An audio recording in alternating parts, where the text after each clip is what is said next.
تو یہ دجال کون ہوگا، اس کا حلیہ کیسا ہوگا، اس کا ظہور کس وقت ہوگا، تو احادیث مبارکہ میں اس کا تذکرہ ملتا ہے۔ سب سے پہلے یہ بات جان لینا ضروری ہے کہ دجال کے بارے میں معلومات ہر شخص کو رکھنی چاہیے۔ فتنوں کے بارے میں معلومات ضروری ہیں تاکہ اس کا فتنہ آئے تو انسان اپنے ایمان کی حفاظت کر سکے۔ حضرت حذیفہ بن یمان رضی اللہ تعالیٰ عنہ فرماتے ہیں صحابہ اکرام حضور سے خیر کے بارے میں پوچھتے تھے اور میں شر کے بارے میں یعنی فتنوں کے بارے میں پوچھتا تھا تاکہ کہیں میں فتنوں میں پڑ نہ جاؤں۔ اس لیے انسان کو فتنوں کے بارے میں معلومات ہونی چاہیے، اور سب سے بڑا فتنہ تو ہے ہی دجال کا، اس کے بارے میں معلومات ضروری ہیں تاکہ کہیں انسان اپنے ایمان کا سودا نہ کر دے اور دجال پر ایمان لا کر کفر نہ اختیار کر دے۔ اب میں یہاں پر 14 گزارشات عرض کروں گا کہ جو احادیث مبارکہ کی روشنی میں ہیں، جس سے دجال کا سمجھنا آسان ہوگا۔ عیسیٰ علیہ السلام کے لیے بھی لقب مسیح کا استعمال ہوتا ہے، دجال کے لیے بھی مسیح کا لقب استعمال ہوتا ہے۔ دونوں میں فرق یہ ہے، عیسیٰ علیہ السلام کو مسیح اس لیے کہتے ہیں، وہ مسیح ماسحن کے معنی میں ہے، یعنی عیسیٰ علیہ السلام کا معجزہ تھا، وہ بیماروں پہ ہاتھ پھیرتے تھے تو برس کی بیماری والا ٹھیک ہو جاتا تھا، اندھے پر ہاتھ پھیرتے تو آنکھوں کی بینائی لوٹ آتی، اسی طرح کوئی تکلیف میں ہو ہاتھ پھیرتے تو وہ تندرست ہو جاتا۔ تو وہاں مسیح بمانے ماسح کے، اور دجال کے لیے جو مسیح کا لفظ ہے وہ بمانے ممسوح العین، یہ ایک آنکھ سے بالکل کانا ہوگا اور اس کی یہ بائیں جو آنکھ ہے یہ نہیں ہوگی، اور یہ جگہ ممسوح العین کھال ملی ہوئی ہوگی، اور یہ جگہ تھوڑی اندر کی طرف ہوگی، اور اس کی جو دائیں آنکھ ہوگی، آگے میں حدیث پڑھوں گا، اس کی دائیں آنکھ ابری ہوئی ہوگی اور باہر کی طرف نکلی ہوئی ہوگی، یعنی یہ دونوں اس کی آنکھیں اور دونوں آنکھوں میں عیب ہوگا۔ بائیں آنکھ تو بالکل ممسوح العین مٹی ہوئی ہوگی اور دائیں آنکھ انگور کے دانے کی طرح ابری ہوئی ہوگی۔ یہ وہ تشریح ہے جس سے احادیث میں تطبیق ہو جاتی ہے اور کوئی اعتراض باقی نہیں رہتا۔ تو دجال کے لیے جو لفظ مسیح استعمال ہوتا ہے، اس کی وجہ مسیح کا مطلب ہے ممسوح العین، کہ اس کی آنکھ نہیں ہوگی اور یہ جگہ بالکل برابر ہوگی۔ اس کو دجال کیوں کہتے ہیں؟ دجال دجل سے ہے، دجل کا معنی خلط مل کرنا، یہ باطل کو حق کے ساتھ خلط مل کرے گا، لوگوں کو دھوکے میں ڈالے گا۔ اس کے پاس چونکہ اختیارات ہوں گے، مردے کو زندہ کرنا، زندے کو مار دینا، زمین کو کہنا تو زمین اپنے خزانوں کو اگل دے گی، اور یہ کہے گا تم چاہو تو میں تمہارے مردہ ماں باپ کو زندہ کروں، تو اس کے اشارے سے اس آدمی کے مردہ ماں باپ زندہ ہو جائیں گے، آسمان سے پانی برسے گا، زمین سے غلہ اگے گا۔ اس وجہ سے یہ اس کا لقب دجال ہے کہ یہ حق کو باطل کے ساتھ ملانے والا ہوگا، لوگوں کو دھوکے میں ڈالے گا، لوگوں کو گمراہ کرے گا، اس لیے اسے کہتے ہیں دجال۔ تیسری بات، کیا قرآن کریم میں دجال کا ذکر ہے یا نہیں؟ قرآن کریم میں صراحتاً تو دجال کا تذکرہ نہیں ہے، البتہ اشارتاً قرآن کریم کی سورہ انعام آیت نمبر 158 میں اس کا تذکرہ موجود ہے۔ اس لیے مفسرین نے اس آیت کی روشنی میں یہ بات ذکر کی ہے کہ اس علامت سے مراد دجال کا ظہور ہے۔ قرآن کریم سورہ انعام آیت نمبر 158،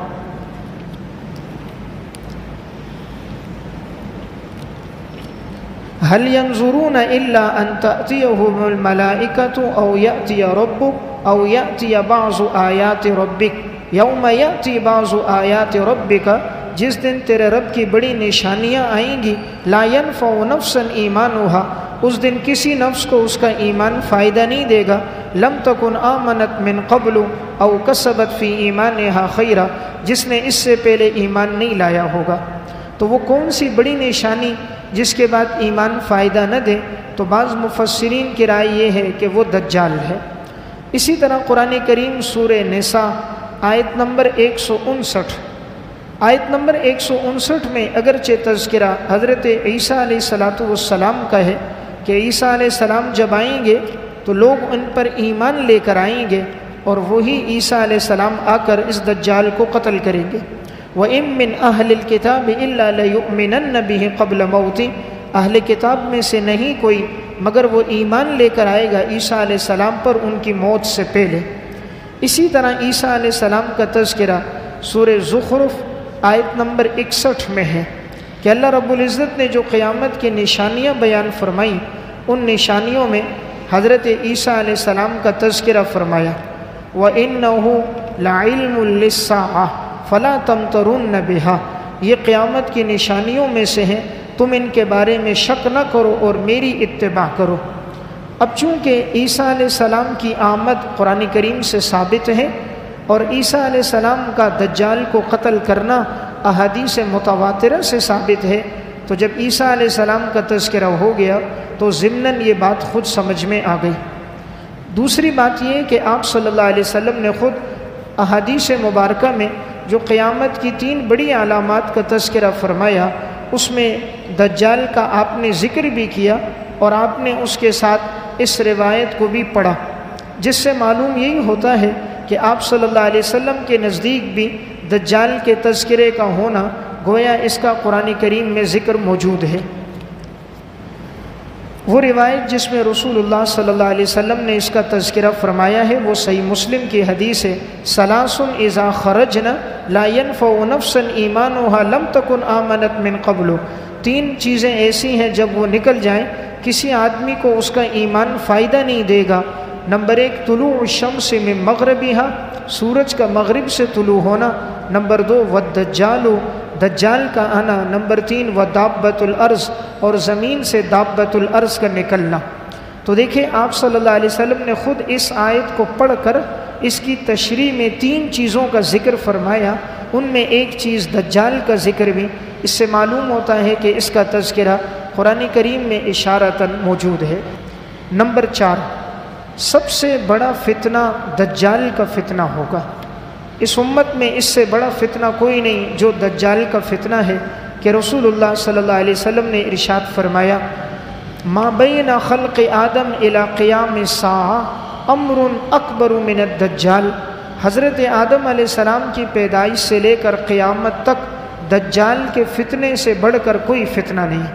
تو یہ صحیح مسلم کی روایت ہے، اس میں آپ نے گویا بیان فرما دیا کہ سب سے بڑا فتنہ اس امت کا وہ دجال کا فتنہ ہوگا۔ نمبر 5 ہر نبی نے اپنی امت کو دجال کے فتنے سے ڈرایا ہے، ہر نبی نے اپنی امت کو دجال کے فتنے سے ڈرایا۔ رسول اللہ صلی اللہ علیہ وسلم ارشاد فرماتے ہیں، ما من نبی الا قد انذر امتہ، نہیں کوئی نبی مگر اس نے اپنی امت کو ڈرایا الاعور الکذاب، اس اندھے اور جھوٹے آدمی سے۔ اس سے معلوم ہوتا ہے کہ اس فتنے کی سنگینی کتنی ہے کہ ہر نبی نے آ کر اپنی امت کو جس سے ڈرایا وہ یہی فتنہ تھا۔ نمبر 6 دجال کا ظہور کب ہوگا، دجال کب ظاہر ہوگا، اور اس کے آنے سے پہلے حالات ایسے کون سے ہوں گے کہ پتہ چلے گا کہ دجال کے آنے کا وقت ہے۔ رسول اللہ صلی اللہ علیہ وسلم نے فرمایا، عمران بیت المقدس خراب یثرب، بیت المقدس کی آبادی یہ یثرب کی ویرانی ہوگی۔ بیت المقدس کی آبادی، اس سے مراد بیت المقدس یعنی فلسطین ہے، اور فلسطین کے ارد گرد اب یہودیوں کی آبادی شروع ہو چکی ہے، تو کہا ان یہودیوں کی جو آمد ہوگی خراب یثرب، یہ یثرب کی بربادی ہوگی، یثرب یعنی مدینہ کی ویرانی ہوگی۔ وخراب یثرب خروج الملحمہ، اور یثرب کی ویرانی خروج الملحمہ یہ ایک بڑی جنگ کا پیش خیمہ ہوگا۔ جب مدینہ ویران ہوگا تو بڑی جنگ پیش آئے گی۔ وخروج الملحمہ فتح قسطنطینیہ، اور جب بڑی جنگ ہوگی تو قسطنطینیہ فتح ہوگا۔ یہ نام ہے استنبول کا، جو اس وقت ترکی کا شہر ہے، اس کا پرانا نام قسطنطینیہ ہے اور موجودہ نام استنبول ہے، کہ جس وقت یہ قسطنطینیہ فتح ہوگا، اور یہ اس وقت ہوگا جب بڑی جنگ ہوگی۔ وفتح قسطنطینیہ خروج دجال، اور قسطنطینیہ کے فتح کے بعد دجال ظاہر ہوگا۔ اب اس کے درمیان میں فاصلہ کتنا ہوگا؟ تو رسول اللہ صلی اللہ علیہ وسلم نے فرمایا بین الملحمۃ و فتح المدینہ 6 سنین، اس بڑی جنگ کے درمیان اور شہر کے فتح ہونے کے درمیان 6 سال کا فاصلہ ہوگا۔ وَيَخْرُجُ الدَّجَّالُ فِي السَّابِعَةِ، 7ویں سال میں دجال ظاہر ہوگا۔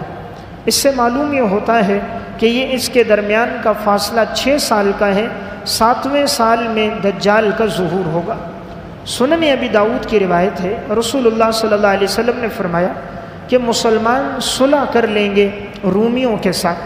اور یہ صلح چلتی رہے گی یہاں تک کہ پھر اس میں عہد شکنی ہوگی اور ان کے درمیان ایک جنگ ہوگی۔ جنگ کے بعد اللہ مسلمانوں کو فتح دے گا، یہ مال غنیمت لیں گے، اسے تقسیم کریں گے، اور ایک ایسی جگہ پہ آئیں گے جہاں سبزہ ہی سبزہ ہوگا۔ تو ایک عیسائی کھڑے ہو کر یہ کہے گا کہ فتح اس وجہ سے ہوئی کہ صلیب کی وجہ سے ہوئی، صلیب نے ہمیں فتح دی ہے۔ تو مسلمان کھڑے ہو کر اسے قتل کر دے گا کہ صلیب نے فتح نہیں دی، اللہ کے حکم سے فتح ہوئی ہے۔ یہاں سے جانبین میں لڑائی شروع ہوگی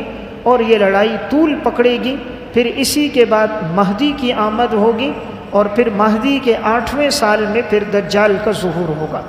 تو گویا اس کے آنے سے پہلے جو علامت میں نے بات عرض کی 6 نمبر پر کہ اس کا ظہور تب ہوگا جب اس سے پہلے یہ جنگ ہوگی۔ نمبر 7، دجال خراسان سے ظاہر ہوگا۔ دجال کا ظہور جس جگہ سے ہوگا وہ خراسان ہے۔ رسول اللہ صلی اللہ علیہ وسلم نے ارشاد فرمایا،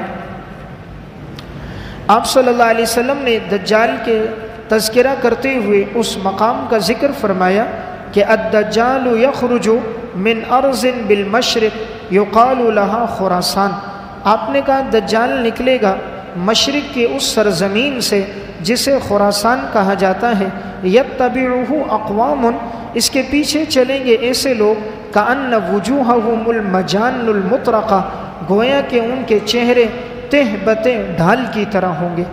تہ بتہ ڈھال کی طرح گویا کہ ان کے چہرے ہوں گے، اور وہ لوگ اس کے پیچھے چلیں گے۔ خراسان یہ جو اس وقت جگہ ہے یہ ایران کے اندر ہے، یہ ایران کا ایک شہر ہے، اس شہر سے دجال نکلے گا، اور اس وقت بہت سے ایرانی بھی یہودی بن رہے ہیں اور آئے دن بہت سے یہودیت کو اختیار کر رہے ہیں۔ تو وہاں سے اس فتنے کا ظہور ہوگا اور وہاں کے لوگ اس کے ساتھ چلیں گے، پھر یہ دجال آگے بڑھے گا۔ خراسان یہ ایران کا صوبہ ہے، اس وقت ازبک، تاجک اور بعض وحشی لوگ اگر ان کے چہرے آپ دیکھیں گے تو وہ بھی اسی طرح تہ بتہ نظر آئیں گے۔ تو گویا جو دجال کے ساتھ ہوں گے ان کے چہرے اس طرح ہوں گے جس طرح کے تہ بتہ ڈھال ہو، یعنی چہرے پر گوشت زیادہ ہوگا، وہ ڈھال کی طرح چہرہ گول ہوگا، اور اس چہرے پر گوشت یوں چڑھا ہوا ہوگا جیسے کہ ایک تہ کے اوپر دوسری تہ چڑھی ہوئی ہوتی ہے۔ نمبر 8، دجال ایک آنکھ سے کانا ہوگا۔ دجال کی دونوں آنکھیں عیبدار ہوں گی، اس لیے حدیث میں دونوں کا تذکرہ آتا ہے، البتہ اس کی ایک آنکھ بالکل ٹھیک نہیں ہوگی، وہ ممسوح العین ہوگا۔ رسول اللہ صلی اللہ علیہ وسلم نے فرمایا، ان اللہ لا یخفی علیکم، یقیناً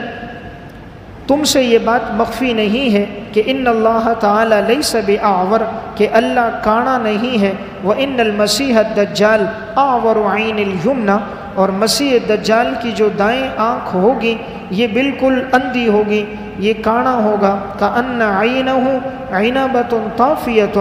گویا کہ اس کی آنکھ ایک ابرے ہوئے انگور کے دانے کی طرح ہوگی، ابرے ہوئے انگور کے دانے کی طرح اس کی آنکھ ہوگی۔ حدیث میں 2 قسم کے الفاظ آئے، بعض روایات میں آتا ہے اس کی بائیں آنکھ ہوگی، بعض میں آتا ہے دائیں آنکھ ہوگی، اس لیے محدثین نے تطبیق یہ دی ہے کہ اس کی بائیں آنکھ تو بالکل ممسوح العین ہوگا، وہ جگہ بالکل مٹی ہوئی ہوگی، اور اس کی دائیں آنکھ یوں ابری ہوئی انگور کے دانے کی طرح باہر نکلی ہوئی ہوگی۔ گویا یہ عیب اس کی دونوں آنکھوں میں ہوگا تاکہ ہر آدمی کو پتہ چل جائے۔ آپ نے فرمایا یہ دعویٰ کرے گا میں خدا ہوں، آپ نے کہا کہ تمہارا خدا اندھا اور کانا نہیں ہے، اور چونکہ یہ تو دعویٰ کرے گا میں رب ہوں اور یہ رب نہیں ہے، اس لیے کہ یہ تو عیبدار ہے، کانا ہے، یہ اس کی علامت ہوگی۔ نمبر 9، دجال کا حلیہ کیسا ہوگا، یعنی کیسے معلوم ہوگا کہ یہ دجال ہے؟ تو آپ صلی اللہ علیہ وسلم نے چند علامات بیان فرمائیں اس کے حلیے کے بارے میں۔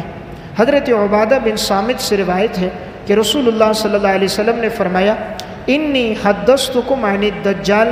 حتی خشیت الا تعقلوا،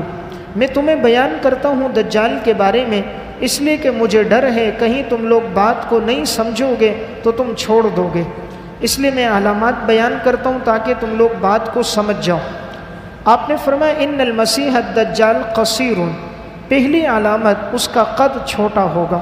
وہ ٹگنے قد والا ہوگا، لمبے قد والا نہیں ہوگا، قد اس کا چھوٹا ہوگا۔ نمبر 2 افعج، افعج کہتے ہیں کہ جس کی دونوں پنڈلیوں کے درمیان میں فاصلہ ہوگا، یعنی اس کا جو پاؤں ہوں گے اس کی انگلیاں آگے کی طرف ہوں گی، ایڑیاں دونوں سے دور ہوں گی، ایڑیاں ہٹی ہوئی ہوں گی، انگلیاں یوں ملی ہوئی ہوں گی، اور اس کی دونوں پنڈلیوں کے درمیان یوں فاصلہ، پنڈلیاں ٹیڑھی ہوں گی۔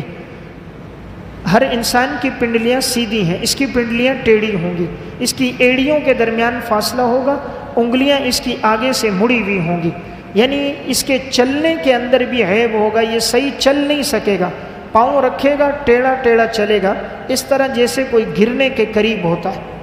تیسری علامت ہے اعور، کہ ایک آنکھ سے کانا ہوگا، مطموس العین، وہ آنکھ اس کی مٹی ہوئی ہوگی، مٹی ہوئی ہوگی یعنی وہ جگہ بالکل اس طرح پلین ہوگی، بائیں آنکھ، یہ جگہ اندر کی طرف خالی نہیں ہوگی۔ لیسا بنائست ولا جہرا، یہ جگہ اس کی ابری ہوئی نہیں ہوگی اور نہ یہ جگہ اس کی دھنسی ہوئی ہوگی، یہ جگہ نہ باہری کی طرف ابری ہوئی ہوگی، نہ جس طرح ہماری آنکھیں اندر کی طرف دھنسی ہوں اس طرح دھنسی بھی نہیں ہوگی۔ فَإِنْ أُلْبِسَ عَلَيْكُمْ، اگر تم پر اشتباہ ہو تو جان لو ان ربکم لیس بِأَعْوَرَ، تمہارا رب کانا نہیں ہے۔ ایک اور حدیث میں آپ نے علامت یہ بیان کی کہ اس کے بال گنگریالے ہوں گے، گنگریالے بالوں والا یہ ہوگا۔ یہ چند علامات ہیں جو آپ صلی اللہ علیہ وسلم نے اس کے حلیے میں بیان فرمائی۔ ایک آپ نے خاص طور پہ علامت بیان کی کہ ہر آدمی کو پتہ چلے گا اس کی پیشانی پہ کاف فا اور را لکھا ہوا ہوگا، کاف فا اور را، یعنی کافر ہونے کی نشانی کہ یہ کافر آدمی ہے، تاکہ ان پڑھ سے ان پڑھ بھی اس کو پڑھ لے گا۔ یعنی اتنی نشانیاں احادیث میں آ گئیں کہ ہر آدمی اس کو جان سکتا ہے، کوئی یہ نہ کہے کہ ہمارے لیے شریعت کی تعلیمات نہیں تھی، شارع نے سب علامتیں بیان کر دیں اور اتنی واضح علامت کی اس کی پیشانی پر یہ لفظ کافر موجود ہوگا۔ نمبر 10 دجال دنیا میں کتنا عرصہ رہے گا؟ رسول اللہ صلی اللہ علیہ وسلم نے ارشاد فرمایا یمکث الدجال فی الارض 40 سنہ، دجال زمین میں ٹھہرے گا 40 سال، السنۃ کالشہر، ایک سال ایک مہینے کے برابر، والشہر کالجمعہ، مہینہ جمعے کے برابر، والجمعۃ کالیوم، جمعہ ہفتے کے برابر، والیوم کاسترام الساعۃ فی النار، اور ایک دن اس طرح ہوگا جس طرح کھجور کی خشک شاخ کو آگ میں جلا دو، جیسے کھجور کی خشک شاخ ہو آگ میں جلتی ہیں اس طرح وہ گزر جائے گا۔ اس روایت میں تو لفظ آیا ہے 40 سال، لیکن راجح بات یہ ہے کہ 40 دن، دجال جو زمین پہ رہے گا وہ 40 دن ہے، اس لیے کہ صحیح مسلم کی روایت میں وضاحت موجود ہے کہ رسول اللہ صلی اللہ علیہ وسلم سے پوچھا گیا وما لبثہ فی الارض، یہ زمین پہ کتنا ٹھہرے گا؟ قال 40 یوما، 40 دن،